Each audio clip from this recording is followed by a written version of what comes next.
Hi everyone, welcome back and আসসালামু আলাইকুম। Bangla academy YouTube চ্যানেলে সকলকে স্বাগত জানাই।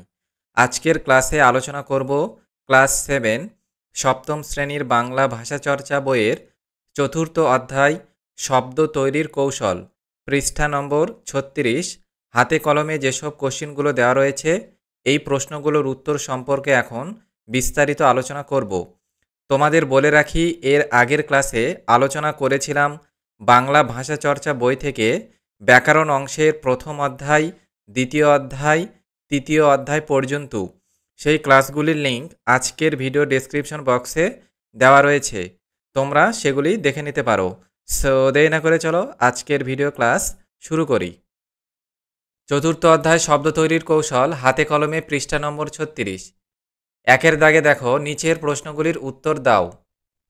প্রথম কোশ্চিন দেওয়া রয়েছে, কৃৎপ্রত্যয় কাকে বলে, উদাহরণ দাও। অ্যান্সারটা লিখবে তোমরা এভাবে, যে ধাতু বা ক্রিয়া প্রকৃতির সাথে যে প্রত্যয় যুক্ত হয়ে নতুন শব্দ তৈরি হয় তাকে কৃৎপ্রত্যয় বলে। উদাহরণ, দৃশ যোগ অক সমান সমান দর্শক।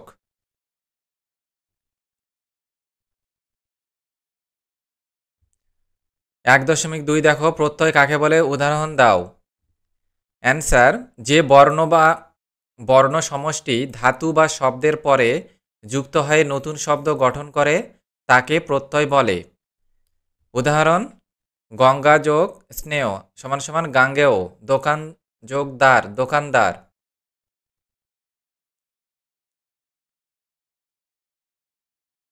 নেক্সট কোশ্চিন দেখো, 1.3 শব্দের অপকর্ষ কাকে বলে, উদাহরণ দাও। অ্যান্সারটা তোমরা এইভাবে লিখবে, ধাতু বা শব্দের সঙ্গে প্রত্যয় যুক্ত হলে শব্দের মধ্যে গুণ, বৃদ্ধি, সম্প্রসারণ ইত্যাদি স্বরের বিভিন্ন পরিবর্তন ঘটে। শব্দের স্বরের পরিবর্তনের এই তিন ধারাকেই একত্রে শব্দের অপকর্ষ বলে। এর একটা উদাহরণ তোমরা লিখবে, ভূযোগ তব্য, ভবিতব্য। এখানে দীর্ঘয়ের গুণ আব্বি মানে অব্বিসু, অব্বি, আর সু যোগ অ মানে বৈষ্ণব। এখানে ই এর বৃদ্ধি ওই, অর্থাৎ বচ যোগ ত উক্ত, বয়ের হস্যতে সম্প্রসারণ হয়েছে।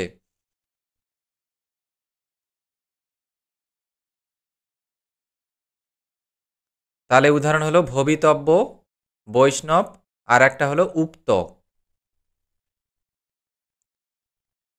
নেক্সট কোশ্চিন দেখো, 1.4 প্রত্যয় ও বিভক্তির তুলনা করো। তো প্রথমে তোমরা পয়েন্ট করে লিখবে প্রত্যয় ও বিভক্তির সাদৃশ্য। 1 নম্বর দিয়ে লিখবে প্রত্যয় ও বিভক্তি উভয়েই শব্দের পরে যুক্ত হয়।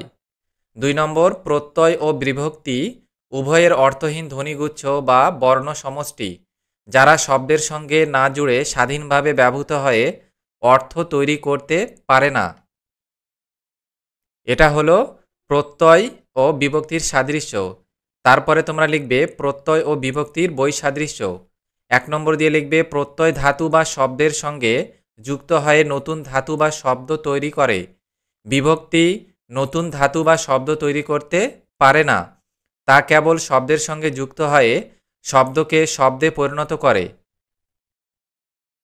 1 নম্বর লেখা হয়ে গেলে 2 নম্বর দিয়ে লিখবে প্রত্যয় যোগে গঠিত শব্দের সঙ্গে বিভক্তি যুক্ত হয়, কিন্তু বিভক্তিযুক্ত শব্দের সঙ্গে প্রত্যয় যুক্ত হতে পারে না।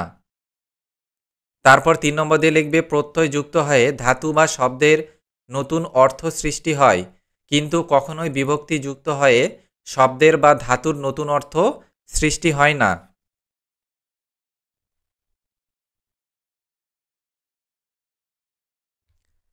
তারপরে নেক্সট কোশ্চিন দেখো, 1.5 শব্দ তৈরির ক্ষেত্রে কি কি প্রয়োজন, উদাহরণ দিয়ে বোঝাও।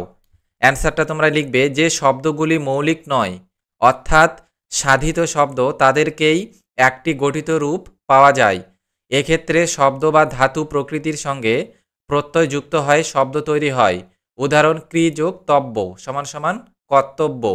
ধাতু প্রকৃতি যোগ প্রত্যয়, যেমন মনু যোগ ম সমান সমান মানব। শব্দ প্রকৃতি এখানে রয়েছে এবং প্রত্যয়ও এখানে রয়েছে।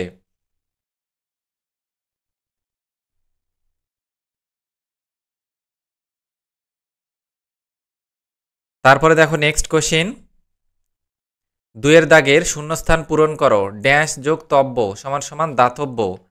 তো এখানে ড্যাশের জায়গাতে তোমাদের শূন্যস্থান পূরণ করে লিখতে হবে দা যোগ তব্য, দাতব্য।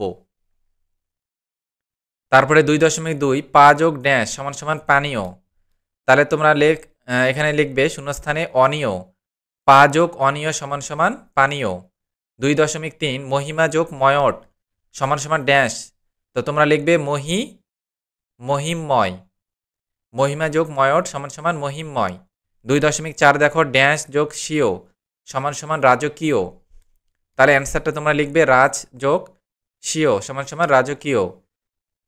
2.5 দেখো ড্যাশ যোগ ড্যাশ সমান সমান আফগানিস্তান। অ্যান্সারটা তোমরা লিখবে প্রথমকার শূন্যস্থানে লিখবে আফগানি, পরের শূন্যস্থানে লিখবে স্থান। তাহলে আফগানি যোগ স্থান সমান সমান আফগানিস্তান।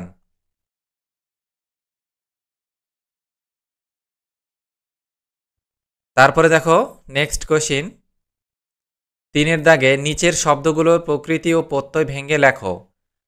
তো দেখো তোমাদের বইয়ে দেওয়া রয়েছে 3.1 মেছো, সাপুড়ে, চটকদার, পাঠক, ডুবন্ত, সাধন, রান্না, মানব, প্রীতি, বুদ্ধিমান। তারপরে চলিষ্ণু, সেতার, পিলখানা, ভিত, মধুময়, দাশরথী। তো তোমরা এইভাবে লিখবে যে মেছো মাছ যোগ উয়া সমান সমান মাছুয়া, মাছুয়াতে মাউছুয়া আর মেছো হয়। এটা যদি মাছুয়াকে আমরা যদি ভেঙে মেছোকে যদি আমরা ভাঙি তাহলে মাছ যোগ উয়া সমান সমান মাছুয়া হয়। আর মাছুয়াকে ভেঙতে যদি ভেঙ্গি মানে ভেঙে ফেলে এরকম অর্থ পাবো, মাও যোগ ছুয়া সমান সমান মেছো। তারপরে দেখো 3.2 সাপুড়ে, সাপ যোগ উড়িয়া সমান সমান সাপুড়িয়া। এটাকে প্রত্যয় যদি ভেঙ্গি তাহলে সাপুড়ে এইভাবে আসবে। 3.3 দেখো চটকদার, চটক যোগ দার সমান সমান চটকদার। 3.4 দেখো পাঠক, পট যোগ অক পাঠক। নেক্সট দেখো 3.5 ডুবন্ত, ডুব যোগ অন্ত ডুবন্ত। তারপরে দেখো নেক্সট 3.6 সাধন, সাধ যোগ অন সাধন।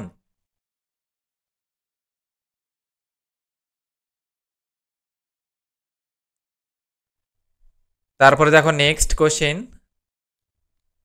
3.7 রান্না, রাত যোগ না সমান সমান রাধনা। রাধনাকে আবার এইভাবে প্রত্যয় ভেঙলে রান্না এই শব্দটা আসবে। তারপরে দেখো 3.8 মানব, মনুযোগ স্নু মনুষ,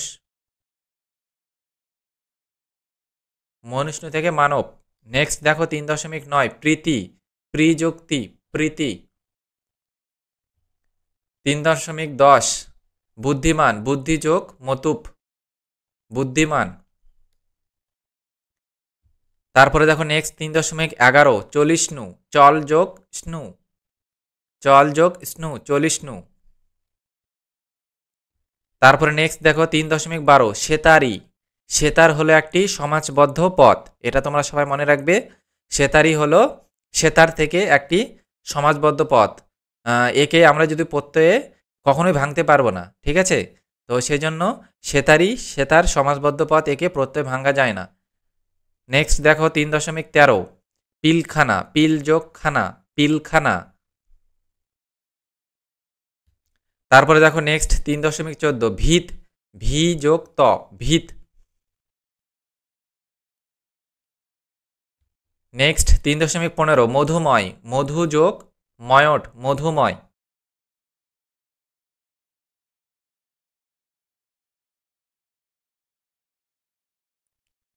নেক্সট 3.16 দাশরথী, দশরথ যোগ স্নি দাশরথী।